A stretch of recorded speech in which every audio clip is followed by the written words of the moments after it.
Aksi demo di depan Kasa Bunga Jalan Raya Puputan Renon Denpasar pada Rabu 1 Desember pagi berujung ricuh. Kericuhan terjadi lantaran massa aliansi mahasiswa Papua bentrok dengan organisasi Patriot Garuda Nusantara. Aksi unjuk rasa tersebut dalam rangka memperingati 60 tahun deklarasi kemerdekaan Papua Barat oleh Aliansi Mahasiswa Papua. Kabak Ops Polresta Denpasar Kompol Imade Uder yang turun langsung mengamankan aksi demo menuturkan sejak pukul 6 sekitar 30 orang dari AMP sudah berkumpul. Mereka hendak menuju ke titik aksi di depan gedung Konsulat Amerika Serikat, Gang Nagasari nomor 6 Panjer Denpasar. Padahal mereka mendapat izin untuk aksi pukul 10. Karena itu pihak kepolisian melakukan konsolidasi dengan AMP, namun datanglah sekitar 20 orang PGN yang juga ingin menyampaikan pendapatnya.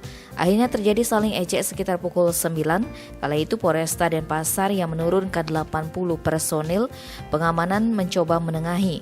Akan tetapi keributan tak dapat dihindari dan berujung saling lempar batu. Karena ricuh, aparat terpaksa membubarkan mereka agar tidak membahayakan orang lain. Kericuhan tersebut mengakibatkan satu orang dari massa PGN mengalami luka-luka.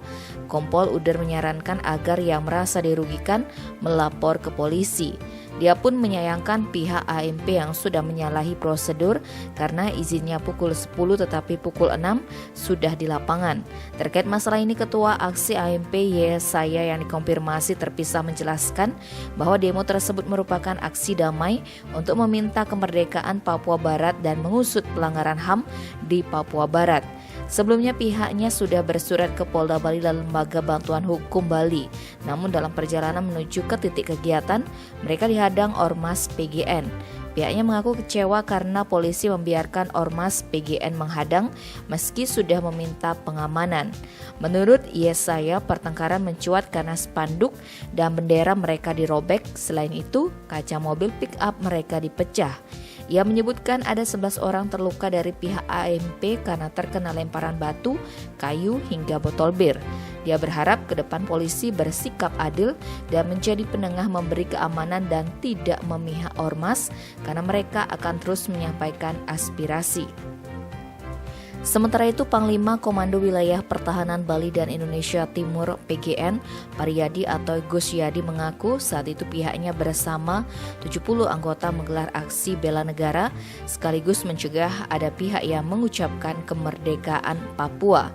Dia menyebut bahwa pihak AMP menyiapkan batu, kayu bahkan panah yang disembunyikan di saunnya. Selain itu, komando orasi itu bukan orang Papua tetapi orang Jawa dari LBH. Pihaknya berusaha membubarkan aksi AMP pukul 6 karena tidak sesuai izin. Akibat kejadian itu, Yadi mengaku 70% anggota PGN termasuk dirinya terluka lantaran dilempari batu dan banyak kendaraan masyarakat yang terkena lemparan. Dia meyakini aksi AMP diskenario oleh LBH sehingga pihaknya meminta masalah ini ditindaklanjuti oleh polisi. Pihaknya akan melapor ke Polda Bali. Dia minta Kapolri untuk mencopot Kapolda Bali dan lapor ke BNPT serta Densus 88 karena bukan hanya AMP yang berorasi tetapi anggota OPM yang menyerukan Papua Merdeka. Tim Bali Express melaporkan.